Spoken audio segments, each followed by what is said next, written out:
By the year 2070, the number of Muslims could equal the number of Christians around the world. That's according to a study by the Pew Research Center. Over the next 4 decades, Christians will still be the largest religious group, but Islam will grow faster than any other major religion and make up 30% of the world's population.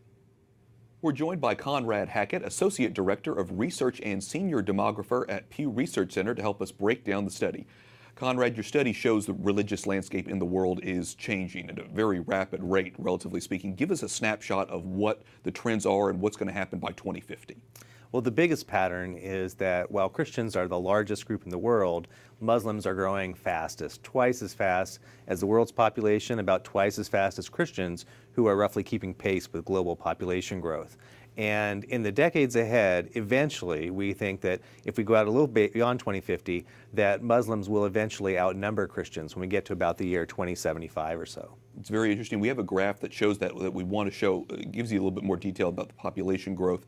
It shows, as you were saying about Muslims, the only major religious group projected to have that increase at a faster rate. Christianity is number 2, but it's so far down when you just look at the graph itself. What exactly is happening with the growth rate of Christianity itself? Christians are growing rapidly in some parts of the world, but in Europe, for example, which 100 years ago was where 2 out of 3 Christians lived, the population hasn't kept pace, and in recent years there have been more Christians dying than babies born to Christians in Europe in particular.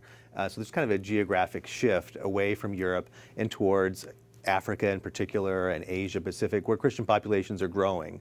And the growth in those other regions is why globally Christians are outpacing all religious groups except for Muslims as far as growth goes. So it's a mix of a decline in some parts of the world, Western nations, as a share of the population, but then growth in the global South. One other interesting factor here in this study has to do with conversion from one religion to another and how that kind of factors in. Tell me a little bit about how you calculate conversions and what religions are growing in terms of converting. Yeah, we looked at survey data where people tell us the religion they were raised in and their religion today.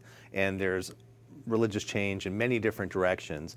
But the biggest pattern in the 70 countries where we have such data is that there are a lot of people in these countries who say they grew up Christian and now no longer identify with a religion.